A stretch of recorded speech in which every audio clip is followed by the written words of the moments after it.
नमस्कार, बहुत स्वागत है आपका। आप देख रहे हैं पर्व त्योहार टोटके।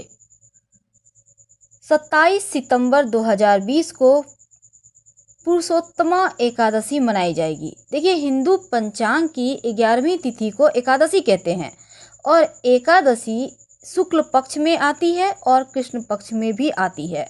यानी पूर्णिमा के बाद आने वाली एकादशी को कृष्ण पक्ष की एकादशी कहते हैं और अमावस्या के बाद आने वाली एकादशी को शुक्ल पक्ष की एकादशी कहते हैं।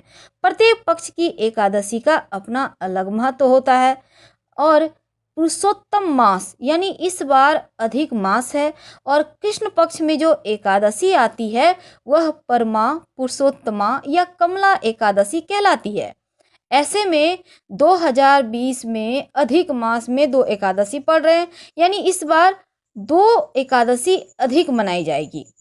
27 सितंबर रविवार के दिन अधिक मास में आश्विन शुक्ल पक्ष की पुरुषोत्तमा एकादशी, जिसे हम पद्मिनी एकादशी भी कहते हैं, मनाई जाएगी।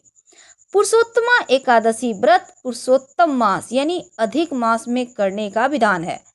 पुरुषोत्तमा एकादशी के बारे में एक समय धर्मराज युधिष्ठिर ने भगवान श्री कृष्ण से पूछा कि हे भगवान, मुझे पुरुषोत्तम मास की एकादशी का फल बतलाएं। तब भगवान श्री कृष्ण उनसे कहते हैं, एकादशी पापों का हरण करने वाली, मनुष्यों की सभी मनोकामनाओं को पूर्ण करने वाली होती है और पुरुषोत्तमा एकादशी पूजन। देखिए कैसे करें। पुरुषोत्तमा एकादशी व्रत में 10वीं की तिथि को शुद्ध चित्त होकर उपवास करें, रात्रि में भोजन ग्रहण ना करें, व्यसनों का परित्याग करें और भगवान की भक्ति में लीन रहें। अगले दिन सुबह निमित्त क्रियाओं से निवृत्त होकर एकादशी व्रत का संकल्प लें और पुरुषोत्तम भगवान से प्रार्थना करें कि मैं एकादशी व्रत का संकल्प लेता हूँ या लेती हूँ, आप मेरी रक्षक है, मेरी प्रार्थना स्वीकार करें। ऐसा कहकर भगवान की आराधना करें। इस पुरुषोत्तम एकादशी का व्रत कथा सुनने का भी विधान है, तो चलिए कथा पहले सुन लेते हैं। कथा में एक बात आती है, इस प्रकार है। अवंतिकापुरी में शिव शर्मा नाम का एक ब्राह्मण निवास करता था। उसके 5 पुत्र थे। इनमें जो सबसे छोटा पुत्र था वह व्यसनों के कारण पाप कर्म करने लगा। इस कारण पिता तथा कुटुंबीजन ने उनका त्याग कर दिया। अपने बुरे कर्मों के कारण निर्वासित होकर वह भटकने लगा। दैव योग से एक दिन वह प्रयाग में जा पहुंचा। भूख से व्यथित उसने त्रिवेणी में स्नान करके भोजन की तलाश करनी आरंभ की। इधर उधर भ्रमण करते हुए हरिमित्र मुनि के आश्रम में पहुंच जाता है। पुरुषोत्तम मास में वहां आश्रम में बहुत से संत महात्मा एकत्रित होकर कमला एकादशी कथा का श्रवण कर रहे थे। वह पापी भी पुरुषोत्तम एकादशी का कथा का श्रवण कर लेता है। अब ब्राह्मण विधि पूर्वक पुरुषोत्तम एकादशी की कथा सुनकर ब्राह्मण के मुख से उन सब के साथ आश्रम पर ही व्रत करता है। जब रात होती है तो देवी लक्ष्मी उसे दर्शन देती हैं और उनके पास आकर कहती है, हे ब्राह्मण, पुरुषोत्तम एकादशी के व्रत के प्रभाव से मैं तुम पर प्रसन्न हूँ और तुम्हें वरदान देना चाहती हूँ। अब ब्राह्मण देवी लक्ष्मी से एकादशी व्रत का महात्म सुनाने का आग्रह करता है।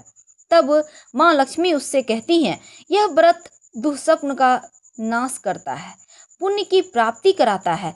अतः एकादशी महात्म के एक या आधे श्लोक का पाठ करने से भी करोड़ों पापों से तत्काल मुक्त हो जाता है। जैसे मासों में पुरुषोत्तम मास, पक्षियों में गरुड़, नदियों में गंगा श्रेष्ठ है, उसी प्रकार तिथियों में एकादशी तिथि श्रेष्ठ है। जो लोग प्रभु भगवान पुरुषोत्तम के नाम का सदा भक्ति पूर्वक जप करते हैं, जो लोग श्री नारायण हरि की पूजा में प्रवृत्त रहते हैं, वे कलयुग में धन्य होते हैं। ऐसा कहकर लक्ष्मी देवी उस ब्राह्मण को वरदान दे अंतर्ध्यान हो जाती है। फिर वह ब्राह्मण भी प्रभु श्री विष्णु की भक्ति में लीन हो जाता है और अपने पापों से दूर हो सम्मानित एवं धनी व्यक्ति बनकर अपने घर की ओर आता है। पिता के घर पर संपूर्ण भोगों को प्राप्त होता हुआ वह ब्राह्मण अंत में भगवान विष्णु लोक को प्राप्त होता है। इस प्रकार जो भक्त पुरुषोत्तम एकादशी का उत्तम व्रत करता है, वह इसका महात्म श्रवण करता है, वह संपूर्ण पापों से मुक्त हो धर्म, अर्थ, काम, मोक्ष चारों पुरुषार्थों को प्राप्त कर लेता है। हर हर महादेव।